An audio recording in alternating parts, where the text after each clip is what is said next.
welcome to all our beautiful viewers in all parts of South Africa and Africa as a whole. Thank you for joining us for the #1 digital show in the land. It is Africa United, and I am Usnetemba Agambata, here to bring you episode 5. It's been 5 episodes, guys. Thank you for allowing us to bring you a piece of Cameroon. And of course, I am not by myself. I never bring you pieces of Cameroon by myself. I'm with Ubongani Wakashamini. What an intro, hey. But thank you so much, and thank you for tuning in. It is, of course, episode 5, as Nezi has mentioned. Can you believe it? Episode 5. It's been so long. AFCON has been going on for quite some time now. And your Nigeria is out, eh? Let's just mention that. Well, she didn't pick Nigeria as one of the teams, but it's one of the teams that she was supporting. They are out.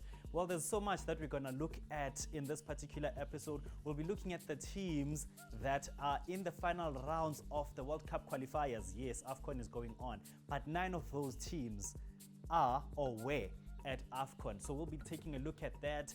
In terms of pieces of Cameroon, we'll be looking at some cool stuff that we think you should know. But what you need to do is stay tuned and make sure that you don't miss out on any of the stuff that we have to bring you in this episode.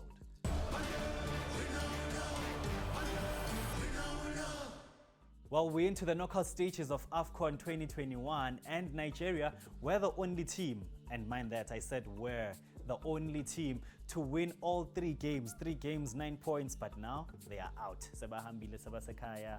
How are you feeling about that? So we know 2 things at this moment of our lives. Algeria is not defending the title. Nigeria is definitely not winning the title. So it's quite interesting. It has become so unpredictable as who will go all the way to actually clinch this title. Well, Bongs, Nigeria have something to console themselves with, though. Yes, and that is the World Cup qualifiers. It's the final round. Nigeria, Algeria, Ghana, all 3 of them actually, be there, by the way. actually have a chance to console themselves. So let's take a look at the final round of the World Cup qualifiers. Senegal will face Egypt. So either Mane or Salah will miss the World Cup later this year. How sad. Crazy. That's crazy. FIFA is not fair on Africans, but that's a discussion for another day. I think you should stay tuned to this YouTube channel as we unpack everything, actually. Algeria will take on Cameroon, and then we'll have Morocco taking on DRC. In fact, from these 10 teams that made it to the last round, only 1 is not at AFCON, and that is DRC. The rest of the fixtures, Nigeria will take on Ghana, as we've already mentioned it, and Tunisia will face Mali. Are you excited about these fixtures? I'm excited about Tunisia and Mali because Mali came into the AFCON where no one actually gave them a chance, and I feel like they showed up. So with this momentum, you want to see if they're going to take it to the World Cup qualifiers, or it was just maybe umlilo wamaphepha, like and after that there's nothing interesting to see from them. But I'm really excited about that. Excited about Ghana and Nigeria, of course. You can't write off Ghana by saying, oh my gosh, they didn't have a great AFCON tournament. They're still a great team, and when they come up against rivals Nigeria, it's more than just a game. Like, you leave everything on the pitch. So those are my 2 interesting fixtures for you, Bongs. For me, it has to be Senegal and Egypt, and then I'd like to see how DRC will perform as well. Since they're not at AFCON, we didn't really get to see a chance of how they play. But let's also remind our viewers as well that these games will be 2-legged ties. So there'll be a home fixture as well as an away fixture. So we'll wait and see who are the 5 nations that will represent the continent of Africa in the World Cup later this year in Qatar. But we're not about that. We are all about AFCON right now. The reason why we talked about this is because 9 of these teams are still, at least were at AFCON in Cameroon. So let us know as well what you think about this round of fixtures as far as qualifying for the World Cup in Qatar is concerned. Very warm welcome back to the #1 digital show in the land. It is Africa United, and from episode 1 we did alert you that we are going to be bringing you a piece of Cameroon in each episode. And well, today we are going to tell you about what Cameroon produces and what currency do they use. I know they are the biggest producers of coffee in Africa. So as a coffee lover, I think maybe in the future I might as well just move to Cameroon just to taste their coffee. But not only do they produce coffee, they also produce bananas, oil seeds, and so much more. And by the way, they are not the only country that produces coffee. There is another country. Cameroon and that country are the biggest producers of coffee in Africa. So I'm going to leave that to you because we said this is a show for all of us. So you are going to engage with us. Send us your tweets, your Instagram DMs, your Facebook posts, and tell us which other country is the biggest producer of coffee in Africa. Bongs, what currency do they use? I know it's a chef.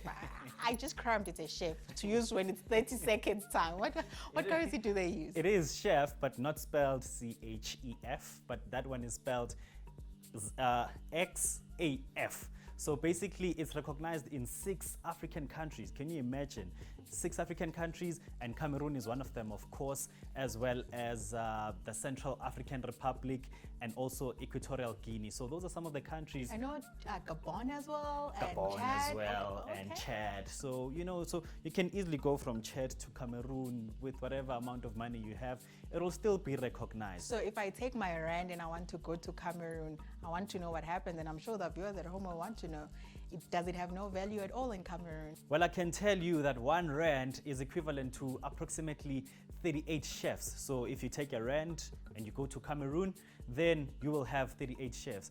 That is all we have for today as far as bringing a piece of Cameroon to you is concerned. Make sure that you stay tuned for more in our coming episodes.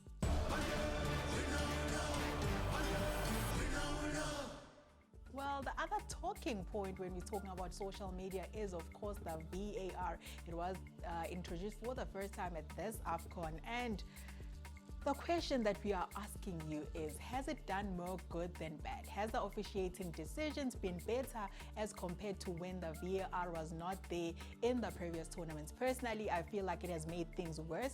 You can't introduce it at such a big tournament without having first trained the referees. And you do know, of course, that there were some CONCACAF referees that were brought through to try and help at the AFCON 2021. But do you think that's maybe something that could be done in the future to bring in more referees with VAR experience to help African referees that are experiencing this for the first time? Because the decisions that we've been seeing are shocking. So I don't know, Monks. Should we bring about Anthony Taylor from England? No. I mean, I'm against it. I mean, this is an African tournament and it should only be for Africans.